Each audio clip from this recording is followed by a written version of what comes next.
Hi guys, welcome back to the channel and Happy New Year. So I wanted to bring this story to your attention because I think this is more evidence that women are being replaced. And it's not irrational to think that, to have that impression that that is what is going on today, because we see example after example of biological males in the place of women, whether it's being an ambassador for a sports brand that is specifically for women, or whether it's a man winning Woman of the Year, or Miss World, or Miss Universe, whatever. All of these things we're seeing unfold before our very eyes. And it is a matter of concern. And it's a mockery, quite frankly. It's an absolute mockery. I feel that women are being trolled every single day. We're being trolled, we're being mocked, we're being laughed at. And we're being told that biological males make better women than women. To the point where we're even being told that, straight men want trans women. Things like that. We have men on the internet mansplaining periods to us. Telling us that if you've gone through some Frankenstein surgery and you have a bit of spotting afterwards, or a lot of spotting, unfortunately, it does sound like it's quite horrific, that's a period.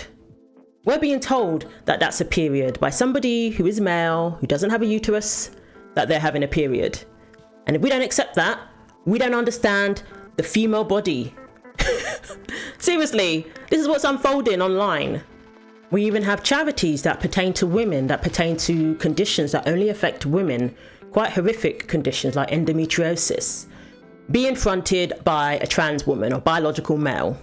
Charity that helps women with endometriosis. Now, that is a very painful womb condition, and the charity has come under fire for appointing a transgender woman as its chief executive. Steph Richards has been announced as the head of Endometriosis South Coast, sparking a backlash, with some calling it an insult to women. Well, the charity hit back, posting on social media that Steph is a huge advocate for what people in the endo community go through. This is why they were appointed, not because they have their own endo journey. Now, this afternoon, she issued her own statement saying the charity decided it needed an activist to drive the charity forward and advocate a women's health hub. My birth sex doesn't come into it, my CV does. CEOs are appointed by boards and trustees because of their skill set, not because of their sex. Yeah. Look, at the end of the day, I loathe this rise of identity politics and how everyone has to identify as whatever to be able to get a job or to feel like they have to get ahead. So I understand, her CV is what matters, but in this instance, I actually think it's a bit trickier than that. She tweeted in her letter saying, a part of what she tweeted about, it's my CV that matters. She said, in the UK, 10% of those assigned female at birth suffer from this awful disease. That's the problem. Because now we cannot be sure that her politics will not seep into this. At the end of the day, you cannot be assigned female at birth. You're either born a man or a woman. Exactly. And for her to say this, you have to question what direction will she lead the charity into? If she already believes, actually, you can be assigned female at birth, you have no business talking about anything to do with the female body. She also claims that man, woman and child are social constructs. So that's all I need to hear about that. Don't gaslight us and tell us that this is just a matter of someone being appointed because of their skill set. No, this person obviously has some crazy leftist radical ideology that is not going to help in the fight against endometriosis. We need somebody who's not going to be political about every little thing and is not going to treat being a woman as a social construct and understands that this is a serious condition that women have to deal with every month, a debilitating condition. Things that are pertaining to women, that are important to women, are being overtaken by gender ideology, are being overtaken by radical leftists who push the very essence of being a woman as a social construct, as an assignment, something that you're just assigned at birth, as being cis. Not only are we going to have them replacing biological females, we're going to have our language changed. We're going to have our spaces infringed upon. We're going to have the very word woman not having much meaning at all because it can be attributed to anybody, apparently. So yeah, I absolutely understand why women are getting concerned when we hear stories like this. And this current story is no exception. A transgender model picked by a UN charity to represent British women once raged all white people are racist and branded suffragette pioneers white supremacists. Controversial Munroe Bergdorf, 36, has been picked as the first UK champion for Women U.K, in a move that has sparked fury from 17 campaign groups who said she was unsuitable in every regard for the role. And this is what I'm saying. Not only is this a biological male that is supposed to represent women, this is somebody who doesn't seem to care for white women. Is this not somebody who's supposed to represent all women? Once again, it's an example of radical leftist ideology that also includes the whole concept of white supremacy, white being linked to capitalism and everything that is wrong with society, radical leftist ideology taking over, creeping in into something that is there to represent women, that is there to uphold women's rights. But apparently, if you're a white woman, the representative couldn't care less. So this person is not only male, which gives the message that you're excluding women for something that is supposed to be for women. You're also giving the message that you're okay with somebody who would happily exclude white women. And this is who the UN sees fit to have represent them. But anyway, it's not as if the UN has a squeaky clean image, so this doesn't surprise me. So this person lost their job with L'Oreal, and they also lost their job as an ambassador for the Labour Party. So the person lost their job as an advisor for the party's LGBT plus advisory board. So this is somebody who would go back hundreds of years and use that to justify racism towards white people today. That's what this person seems to be all about. Speaking of Charlottesville, Bergdorf wrote, "Honestly, I don't have energy to talk about the racial violence of white people anymore. Yes, all white people." Now imagine if somebody was to say that about black people, that all black people are violent. That person would get, cancelled immediately. But this is allowed, and you will even be rewarded by being made an ambassador for women. Now, some women's rights groups have criticised charity Women U.K for selecting a transgender model as its UK champion, as one of its UK champions. Yes, organisations including Fair Play for Women and Sex Matters have labelled Bergdorf unsuitable and highlighted previous online posts made by Munroe, which were, in quotes, homophobic and racist, leading to Childline dropping her as an ambassador in 2019. Well, joining us now is the co-founder and executive director of Sex Matters, Maya Forstarter, and thank you for making the time for us this afternoon.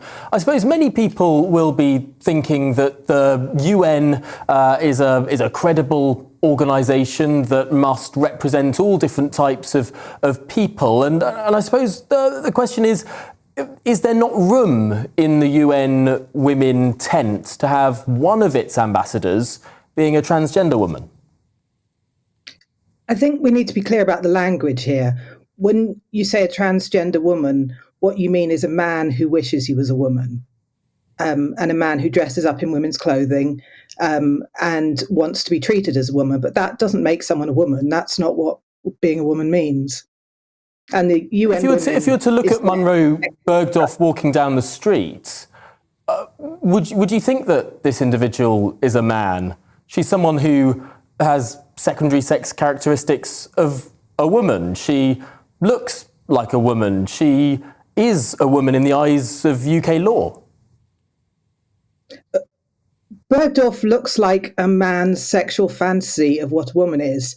I don't know if I saw Bergdorf walking down the street, whether I would clock him, but I think I probably would.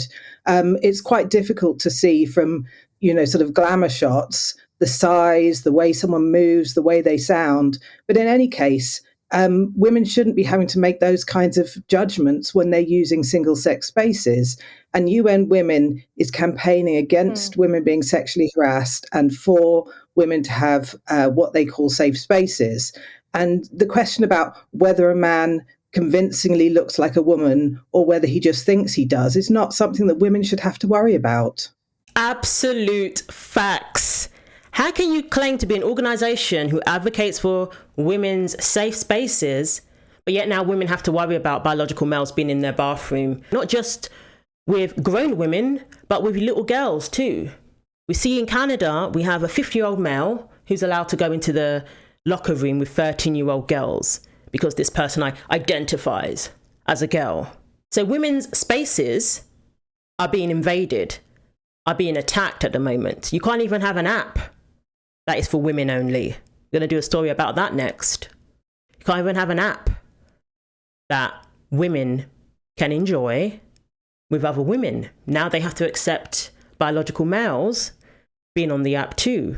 All these things being infringed upon. Sororities.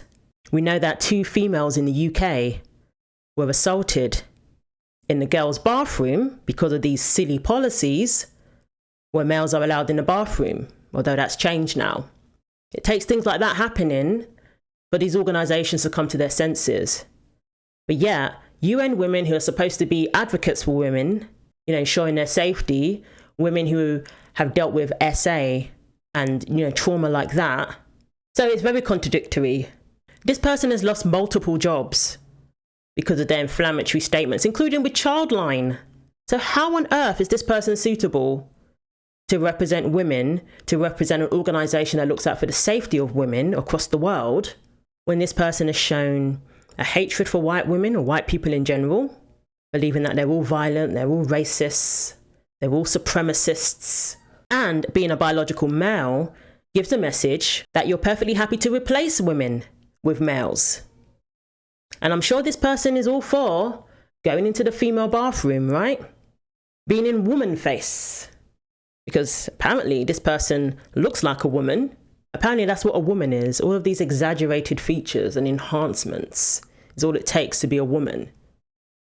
But this is who we have representing us. That's okay with the UN. They're all for that. Somebody who has a dodgy track record, their comments on social media come across as unhinged, come across as very hateful. So yeah, not a good move by the UN at all. Not a good person to represent somebody who was supposed to be for women. How about you pick a woman? No greater person to represent women and women's spaces and women's safety than a female. Maya, why do you think this UN charity has chosen this transgender woman to represent British women? Why do you think they've done that? I don't know. You'd have to ask them. I think they're trolling British women. They're saying there are 33 million women in Britain and none of them are good enough for this job. So let's get a man who dresses up as a sexual fantasy of a woman. I think it's an insult. Maya, some of the charities that have written about this and have objected to this have drawn on some of her more controversial opinions and social media tweets. What else is out there that people have objected to? I mean, as I said, the basic objection is that Munroe Bergdorf is a man, but there are also things in his history that are concerning. For example, asking children who are gender confused to DM him and contact him personally. This is why he was dropped as a ambassador for the NSPCC, because that is absolutely against safeguarding. Whether he was doing it with the best of motives or not, you don't ask children to get in direct contact with strange adults on the internet. You just don't do that. Maya, you keep saying him. And I just wonder if you're trying to sort of bring people with you. Oh no! Let's hope we can get the sound re-established here, because I think this is an important point. Because there are, of course, legitimate debates to be had in terms of. I'm sorry, everyone has a right to not use someone's preferred pronouns. A right in law, but I'm asking whether or not it's polite or even Maya effective. Fundamentally believes that men can't change their gender and become a woman, and that is her right to believe that. She's director of Sex Matters. She obviously finds this massively insulting that we'd have a representative of women who's not a biological woman, and I think that's a fair enough point of view. Like this woman rightly said, they are trolling us. It is insulting. It tells us that we are replaceable with men, and yeah, it's the biggest insult. It really is, especially that this is an organisation that claims to be for women. What's wrong with having a biological woman, a female, being somebody of representation, and talk about not vetting these people. Talk about choosing somebody who has shown evidence of poor character to the point where they were even fired from an organisation for children. If you ask me, it says a lot about UN Women than it even says about this person. So let me know what you think. Thanks for watching. Take care of yourselves, and God willing, I will see you in the next video.